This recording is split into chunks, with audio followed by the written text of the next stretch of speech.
je vais vous dire en deux mots quand même, vous rappeler quel est l'objectif et l'histoire, oui, du mouvement citoyennal, qui a à peu près 25 ans et qui porte donc l'expression des personnes âgées en résidence. On n'aime pas du tout le mot EHPAD, vous le savez d'ailleurs. Donc en résidence pour personnes âgées et aidées à domicile, ça c'est très important. Il ne faut pas oublier les personnes âgées à domicile.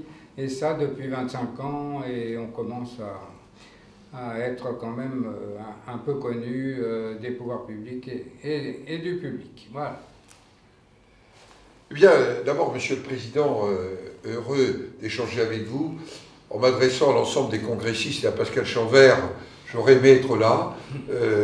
Nous le faisons par cet entretien, Monsieur le Président de Citoyennage et moi-même. C'est l'occasion de dire que vous êtes sur un sujet majeur, qui est sans doute un sujet qui trace un peu une forme d'éthique collective de la société. Et que ce dont vous allez parler aujourd'hui est important. Je vois que la première conférence parle le mot éthique, elle parle respect, elle parle surtout citoyen. Et au fond, citoyennage, le Sénat qui est le lieu de la sagesse et de l'expérience, et peut-être un lieu où il était bon de se rencontrer aujourd'hui, Monsieur le Président. Vous avez évoqué, et vous allez évoquer les enjeux liés à l'expression des personnes âgées vulnérables. Je veux vous dire combien je suis sensible à cette démarche. Et le fait que dans votre congrès, il y ait la rencontre entre professionnels, élus et personnes âgées, c'est, pour reprendre votre mot et le titre, c'est une démarche citoyenne. Il s'agit, pour les seniors, je vais reprendre le mot du philosophe Michel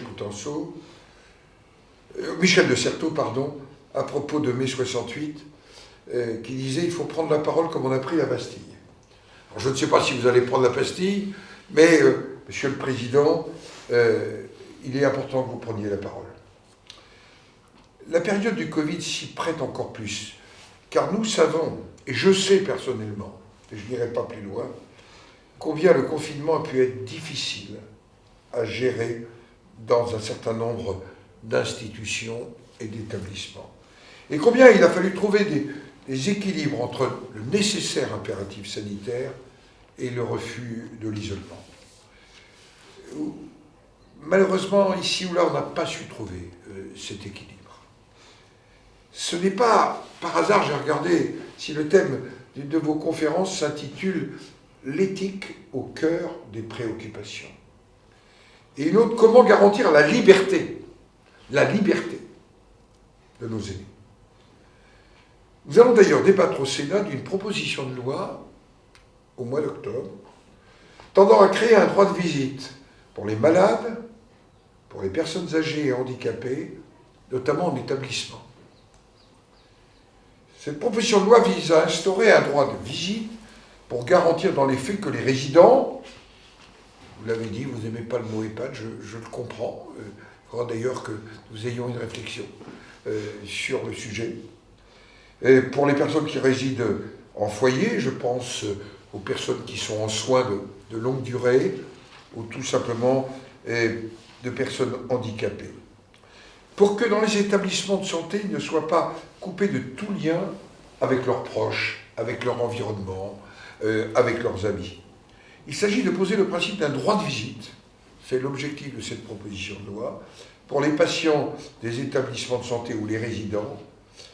Le refus serait alors encadré par la loi, devrait demeurer l'exception et sous le contrôle du juge.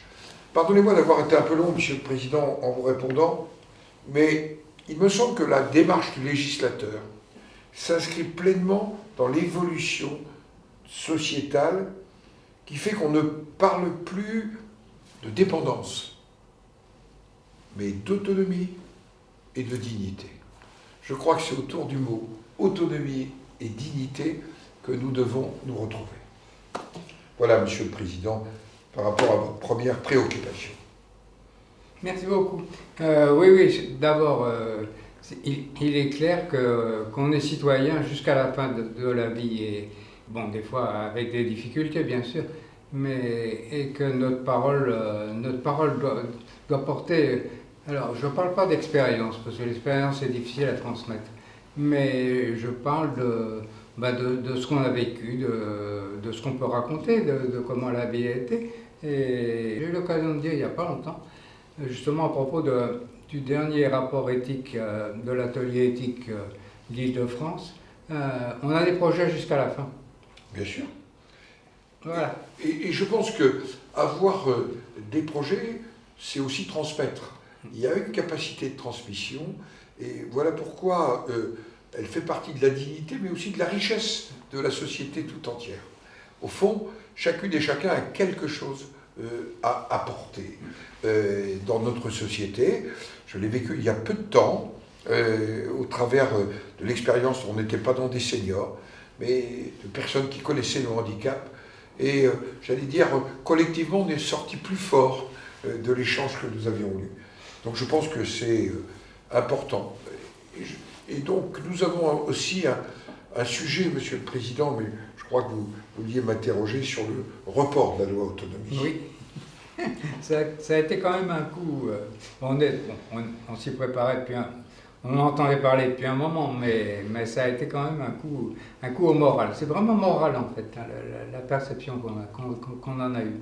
Bon, après, il y a des conditions, des aménagements matériels que la ministre a dit venir de différentes sources.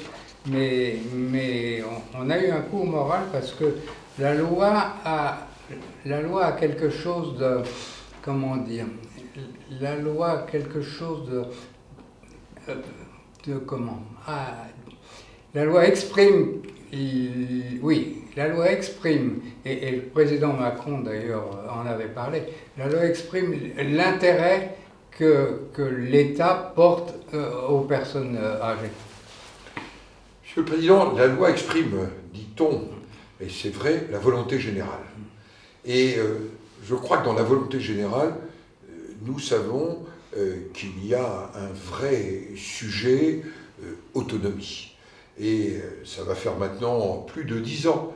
J'avais moi-même participé, à l'époque, Madame Bachelot était ministre, à la préparation d'un texte sur, on prononçait encore le mot dépendance à l'époque, par rapport à l'autonomie. Et vous voyez que 10 ans après, on en a beaucoup parlé, et au fond, nous allons avoir quelques mesures dans le projet de loi de financement de la sécurité sociale. Mais il n'y aura pas cette expression de volonté générale telle que vous l'exprimez. Et il sera important à un moment que le législateur, ça nous renvoie peut-être à une autre période, à un sujet éminemment politique en démocratie. Quelle place nous donnons à l'autonomie? Quelle place nous donnons aux aînés? Mais quelle place nous donnons aussi à nos compatriotes qui connaissent un handicap temporaire, permanent? Et donc, je crois qu'il faudra un moment qu'on cesse, pardonnez-moi, je vais peut-être choquant, un peu de bricoler à la marge par quelques mesures. C'est un enjeu majeur des politiques publiques. On ne parvient pas, et la crise devrait pourtant nous y conduire, à tirer toutes les conséquences et à adapter notre système sanitaire et médico-social. Et nous devons avoir un débat. Plus largement, nous ne parvenons pas à tomber d'accord sur ce qui doit relever de la responsabilité de chacun et de la solidarité. Et de voir à quel niveau, dans le cadre notamment de la décentralisation, nous traitons le sujet de la solidarité.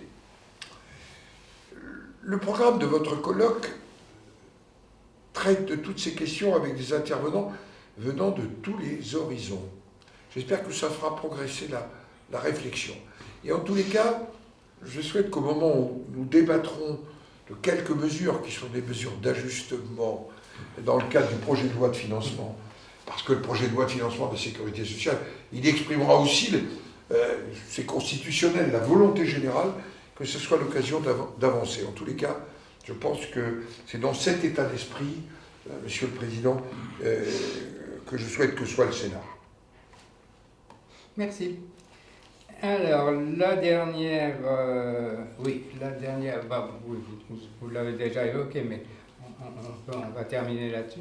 La dernière question était donc sur comment voyez-vous, à l'heure actuelle, la situation des personnes âgées. Et on se préoccupe beaucoup à Citoyennage, et on a beaucoup de membres qui sont des personnes aidées à domicile, parce que autant en établissement, bon, les choses sont difficiles, on manque de personnel, on a eu évidemment beaucoup de difficultés avec la crise, mais je pense qu'on ne parle pas assez des personnes à domicile qui ont... Alors, ils ont subi la crise de façon différente. Ils ont subi la crise parce qu'ils sont isolés. Et les membres, j'ai comme président donc des membres du conseil d'administration qui sont des personnes aidées à domicile, qui ont des choses intéressantes à dire, et ce qui revient régulièrement dans leurs paroles, c'est la souffrance de l'isolement. D'abord, Monsieur le Président, vous avez raison d'insister sur le maintien au domicile, sur les conditions de maintien au domicile. Premier sujet général, et qui nous envoie dans une perspective plus lointaine, c'est la pérennité du régime des retraites. C'est quand même un sujet qui va se poser pour ceux qui, aujourd'hui, quelque part, sont les cotisants, les aidants, et qui, demain, auront besoin d'être aidés. C'est ensuite de définir le mécanisme de prise en charge de l'autonomie, que ce soit l'assurance collective, l'assurance individuelle, le rôle, je le disais il y a un instant, de la solidarité, et la pleine reconnaissance du rôle des aidants. C'est un point très, très important. C'est le sujet, d'ailleurs, je crois, d'une de vos conférences. En fait, il faut qu'on adapte la société au vieillissement en permettant notamment la priorité du maintien à domicile, et peut-être en innovant sur des formules d'hébergement qui mixent le collectif et le domicile. Parfois avec des allers-retours en fonction des situations. Et bien sûr, ce sera un débat des mois qui viennent, parce que dans une élection présidentielle, on est, Monsieur le Président, dans un choix démocratique, et vous portez le mot citoyen. L'expression des citoyens, quel que soit leur âge, après 18 ans, elle est importante dans un choix démocratique et dans une démocratie. J'étais très heureux, Monsieur le Président, qu'on ait l'occasion d'échanger. Je crois que la démarche de citoyennage est en fait une démarche de citoyenneté engagée, mais votre vie la démontre, et quelque part de rappeler aux autres citoyens qu'il n'y a pas des citoyens en suspension ou qui ne seraient pas pleinement citoyens. Je rappelais toujours aux jeunes qui venaient nous voir qu'ils étaient les citoyens en herbe, qui allaient porter, un peu comme l'herbe ou l'épi de blé, des épis, et vous êtes de ceux qui transmettaient. Nous avons besoin de cette citoyenneté, mais nous avons besoin peut-être de retrouver un peu plus de collectif dans notre société. Nous sommes quand même souvent dans des sociétés dont la première réaction est quand même individuelle, individualiste. Je ne critique personne, mais c'est peut-être le temps de retrouver un peu de collectif. En tous les cas, je souhaite une bonne poursuite de congrès. Au moment où je parlerai devant le congrès, il y aura déjà eu une partie, il y aura une seconde partie, et je voulais vous remercier de votre engagement et de votre témoignage, et le dire aussi à tous les membres de votre conseil d'administration. Voilà. Eh bien, merci beaucoup. C'est un message important pour nous tous. C'est un encouragement à continuer. Bon, bien sûr. On est très motivés. On a besoin de vous. Hein, on a besoin de vous. Merci. Merci, Président.